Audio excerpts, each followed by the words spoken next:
It seems like the rumour mill is working overdrive with Switch 2 leaks and information, and while some of it is quite interesting, I don't routinely cover rumours and was leaning towards giving this current flurry of leaks and whispers a miss too. However, there are some very interesting aspects to what's being proposed, including information coming directly from Nintendo. There are lots of different sources and suggestions, but the ones which I think bear the most scrutiny at present all have to do with the new Joy-Con. So, I wanted to consider some of the suggestions being made, from the size to the buttons to the specific properties of the analog sticks, what the issues around their implementation would be, from safety and legal considerations to gameplay and logistical applications. So before we look too much at specifics, let's remind ourselves about Shigeru Miyamoto's core philosophy around control for playing. In a 2010 investor meeting, he talked about the importance of a sense of tactile play, saying, "When I make games, I take great care of such details as the body weights of the player's characters. When the character jumps, can the player feel the weight? When the character lands, does the land feel like it is acting as a cushion? How long should the character stand still in order for the player to feel the weight of the character's body? I think about a number of such details." Meanwhile, Yoshiaki Koizumi, senior executive officer but also the general producer for the original Nintendo Switch system, had a curious comment during an Ask Me Anything Reddit Q&A back in 2017. Of getting into game development, he said, "I think one of the best things that you can do would be to expose yourselves to other kinds of play, not just video games. It will give you a well-rounded sense of the ideas that go around the concept of play." Nintendo aren't coming at gaming from the same perspective as everyone else. They're the ones who had retro code in Donkey Kong's ability to blow the flowers in Donkey Kong Country Returns, and Miyamoto spent his first minutes in the new Hyrule of Breath of the Wild climbing up all the trees to see how it felt. Experiential play is important to them, and while the Switch initiated HD Rumble, Nintendo also added the Rumble Pack to the classic N64 and have put forward various controller innovations over the years, which aid control from voice control to motion control to touch screen capabilities. Furthermore, even the most iterative of consoles, the Super Famicom or the Game Boy Advance, have had some kind of controller innovation, with the introduction of shoulder buttons and the third generation link cable allowing the Game Boy Advance to integrate into the GameCube, a sign of what was to follow with the Switch all those years later perhaps. We can expect there to be innovations in Nintendo's new project, and we're starting to get some interesting contours on the map to suggest what those might be. I haven't really acknowledged on this channel, but there have been a constant stream of sketches, models, and now a full-on article from The Verve has sourced through Adam Ijaz of manufacturer D-Brand specific measurements, which go into great specificity about the new console. Dimensions-wise, they put the new system as 28mm wider, 14mm taller, and a tenth of a millimeter thicker than the original system, with what appears to be an 8-inch screen. It might all be smoke and mirrors, but it does fall into broad agreement with previous information. While I wouldn't bet against the capacity of the mighty Nintendo to zig where you expect them to zag, at this point it seems like it would be surprising if this weren't the general landing zone for the next system. Now, one curious limitation of the Joy-Con is that it really limits Nintendo's ability to deploy different screen sizes, which has been a big draw across the Game Boy, DS, and 3DS revisions. Now, the only model that can change size is the Lite, which is a more limited version of the core machine. It's difficult to imagine that they can change the size of the Joy-Con for the generation once they're set, which means that once these new Joy-Con are launched, they're here for the duration. I think the issue here is that the Switch managed to get away with a huge hulking bezel, which the OLED could then roll back while maintaining the same footprint. It seems unlikely that the new system could justify a bezel quite so chunky, which means that the screen size expansions might not be the way a mid-generation refresh would go. And since it's very likely Nintendo will have some kind of mid-gen refresh as they normally do, this means that they will need to have something else on the table. either a screen enhancement, or of course they could go for a power bump midlife, which would have its own implications. This is the only route by which I think they could alter the Joy-Con midstream, but I think this is pretty unlikely. The question remains, therefore, as to whether Nintendo permit classic Joy-Con to be compatible with the new system. In one sense, if they're continuing to sell the Switch, they'll want to sell the old Joy-Con. They may even need to if people continue to find the Joy-Con for the original Switch unreliable and they need replacing. But they won't want market confusion. Then again, there are already hundreds of millions of Joy-Con in the wild. All those Joy-Con on the market could potentially undercut Joy-Con sales going forward if the new system utilizes the same technology. But on the other hand, they do want a lot of people, particularly casual players, to be able to pick up a Joy-Con and join in with Nintendo content. So I think it's unlikely that they will exclude old Joy-Con players explicitly. It makes sense at family gatherings to be able to get lots of players involved, and with the recent Switch Joy-Con dock allowing for Joy-Con to be charged independent of the base Switch, I think on balance that they will want to continue to make these Joy-Con feel useful. The elegant solution here is to make the new Joy-Con a sufficient evolution that it disadvantages people who don't have them, but it doesn't make such a critical difference for the occasional genial family event.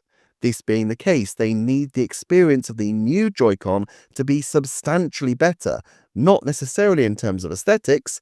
Most people enjoy seeing the multicolour goodness that the Joy-Con provide, and Nintendo certainly enjoyed selling all these different special editions. Rather, they want the experience of the gameplay to feel different, perhaps quite substantially different. It may be, therefore, that they only permit older Joy-Con for use in specific games. Mario Party, well, that makes sense to allow as many people as possible to get involved, at least early on.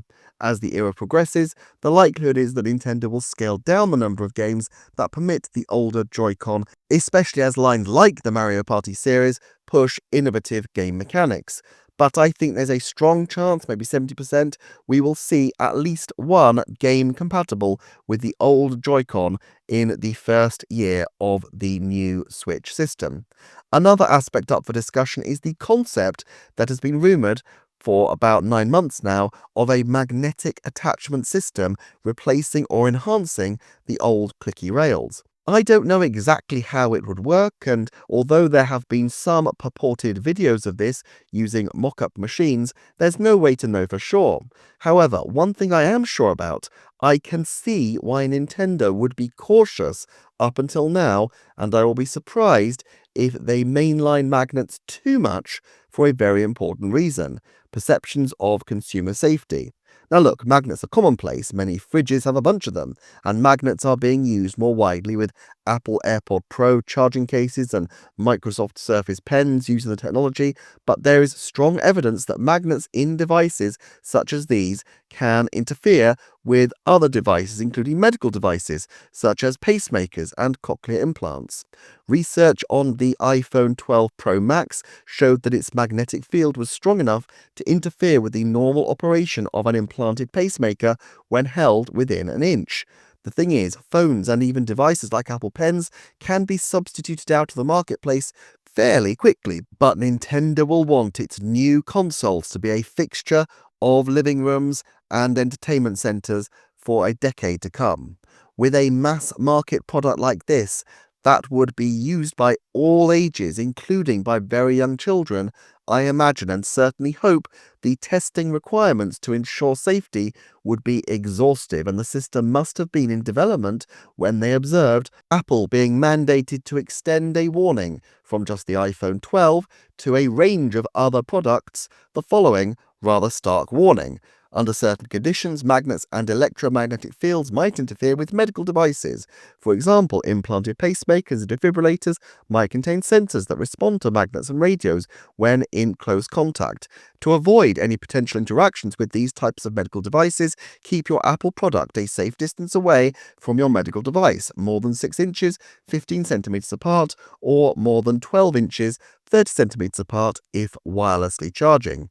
Consult with your physician and your device manufacturer for specific guidelines.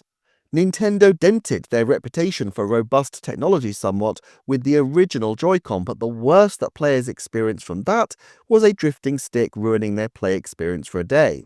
These devices are wiggled around all over the place, slotted in and out of the system as a matter of course, and if the result of a careless 5-year-old Joy-Con misadventure is that they put young deaf children or doting granddads in the hospital, that's a much more serious affair than the previous Joy-Con issues. Now, while the risks may be small, when you're talking about devices that are going to be produced in the hundreds of millions and be all around the world for a decade to come, some natural caution is appropriate. I would probably expect Nintendo to still be using a mechanical method in addition to any magnetic locking mechanism. As you might expect though, Nintendo does have some robust procedures to address these kinds of concerns. As their website section on Consumer Peace of Mind notes, before the start of production, products must pass a review by the Design Safety Review Committee, which is made up of members appointed from multiple departments. The committee evaluates at the design stage whether product safety has been achieved from a perspective separate from that of the development divisions.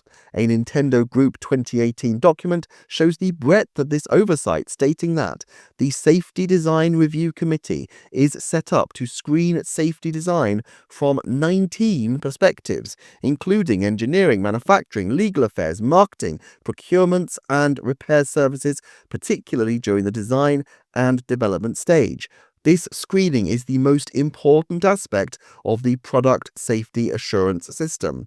The committee checks reports and prototypes created by the responsible product development department and confirms the safety of products from the 19 perspectives mentioned above. As you can imagine, in various territories all around the world, there are regulations concerning the use of magnets, but most of these relate to the risk of ingestion, particularly by children, and the use of unsafe magnetic substances. However, in some territories, permanent magnets are treated as substances and subject to more strict regulation. Of course, magnets have been used in consumer electronics for a long time, and they are important parts of audio systems, television, and hard drives, but the Joy-Con are larger, and the level of magnetism potentially proposed will need to be stronger, so I suspect they will be thinking very hard about how to ensure that these devices are not just safe, but are seen to be safe beyond reproach for now and for all future safety legislation and scares that might follow in the decade ahead. On the other hand, the magnetic Joy-Con also give another reason why a longer lead-in time may not be particularly beneficial for the Nintendo Switch successor. On first announcement, this is a cool new feature, but given months to linger in the news pool, especially over holiday season, the risk would become that people query why the original Joy-Con weren't better in the first place, or at least why they should buy a model with, air quotes, inferior Joy-Con. It risks highlighting flaws in the prior model, at least by comparison to the new one. This wasn't the case with the NES to the Super NES, because the shoulder buttons merely added to the past experience, but here it's suggesting that there is an improvement, and that means by extension that the previous model had some flaws. I've examined the benefits and risks of a much shorter reveal to release cycle previously, but this certainly is a small factor that would suggest the wisdom of potentially going for a shorter reveal to release cycle if that were possible. Another curious change is the apparent addition of a C button, C presumably standing for either capture or camera, although potentially of course there are a whole range of other possibilities. Still, capturing gameplay footage is quite awkward on the current Switch, and I think we've expected for a while that Nintendo would want to find ways to ensure that media from their games progresses to social media in a seamless way, but while the early days of the Switch only had a few small dominant social networks, things are a lot more complex now. One solution I could see happening is that Nintendo have their own social account infrastructure online.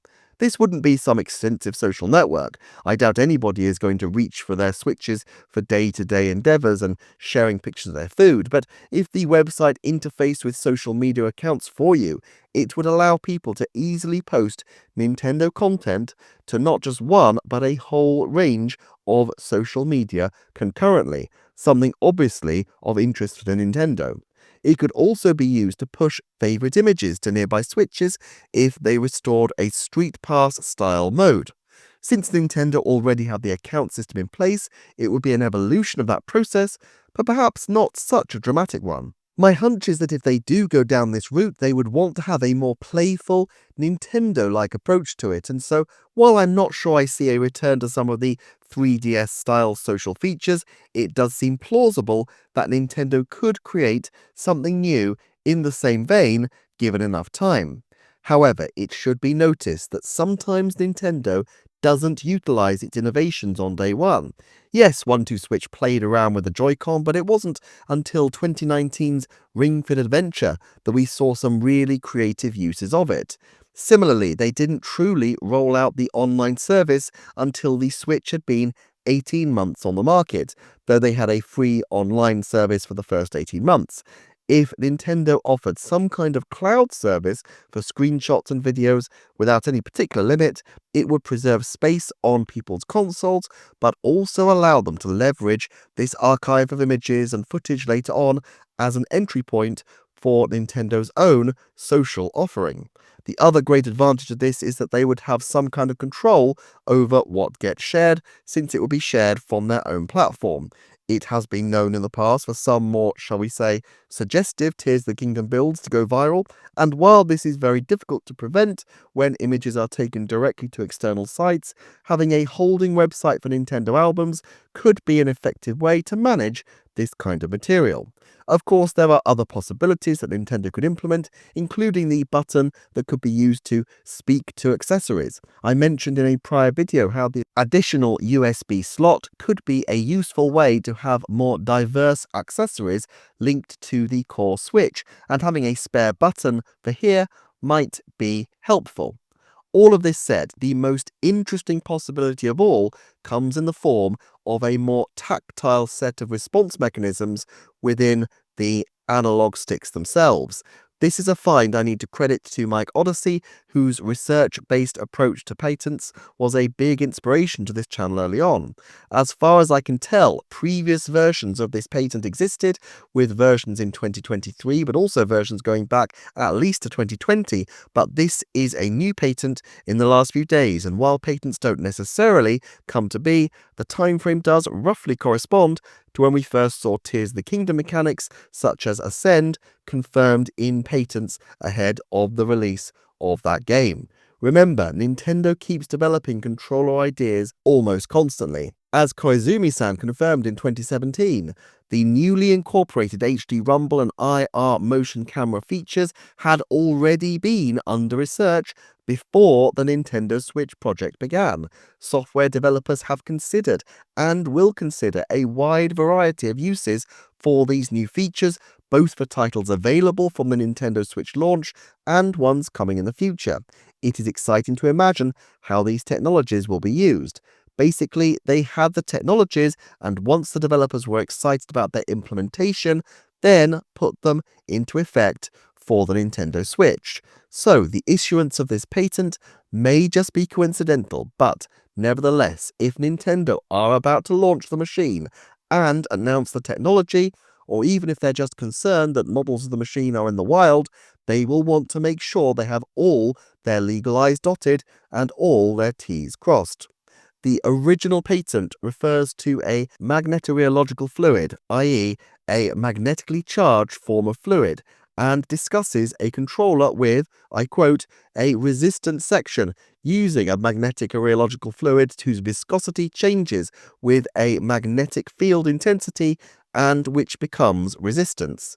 They note that controllers have room for improvement in terms of enhancement of feeling and an information about that a user received when operating an operation element.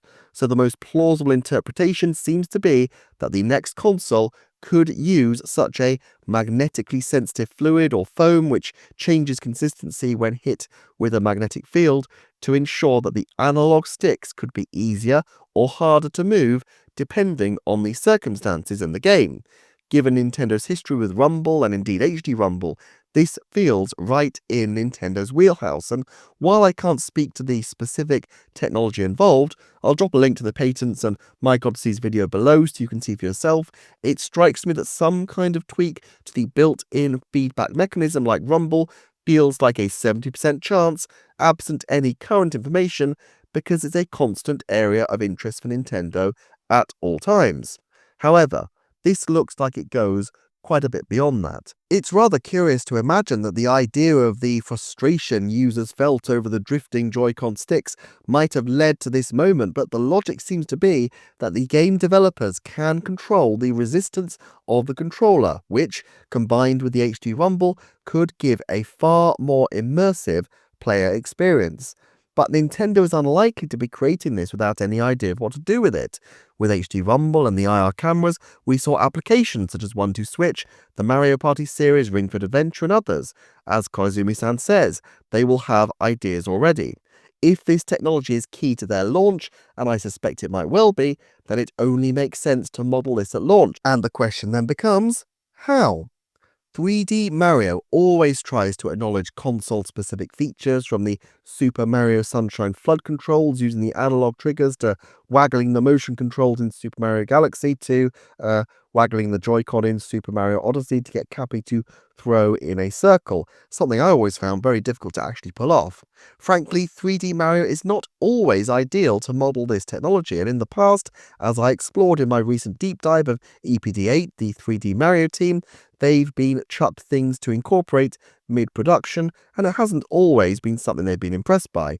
But things are different now. Yoshiaki Koizumi, whose name is on these patents, also has a long history with EPD8. You can bet that his team have had a long time to figure out how to put out a fun game using these new innovations.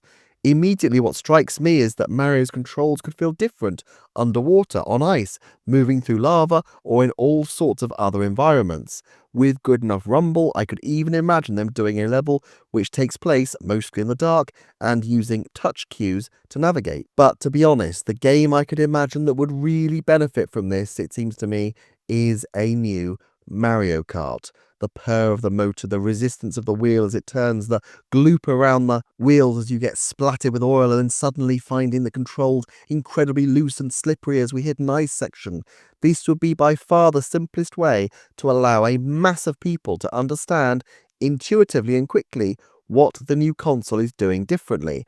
And this kind of reinforces my view that Mario Kart does make sense as the launch game, even though it's true that Nintendo doesn't usually use multiplayer games as their main launch title. Either way though, Nintendo needs some way to make the new Mario Kart stand out. They've just done 48 new Mario Kart levels in the last couple of years, and while all Mario Kart is likely to sell, I don't know they can rely on another 48 achieving quite the same level of hype unless they can bring something new to the table. Making the levels incredibly tactile would be a great way to do this, and it strikes me that Mario Kart, with its fast pace and weird status effects, is more suitable for this than many other games. I quote the general director of the Nintendo Switch working under Koizumi-san, Koichi Kawamoto, who noted that Nintendo has long been a company that has offered products and amusements such as playing cards that encourage people to have fun together. We wanted Nintendo Switch to be Nintendo's best way of bringing people together and having fun to date.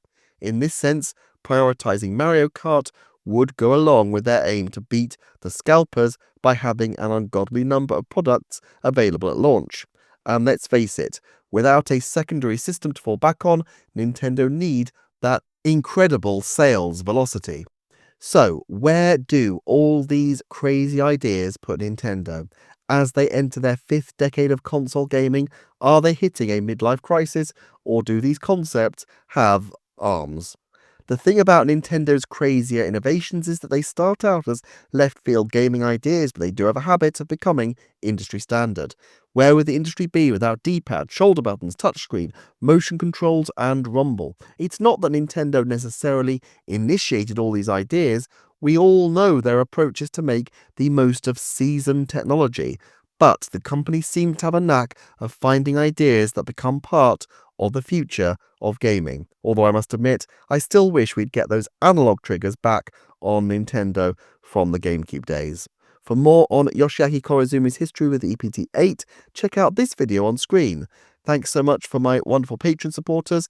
Thanks to you all for watching to the end. Please do like, comment, share, subscribe, and I will see you next time for another Nintendo Forecast.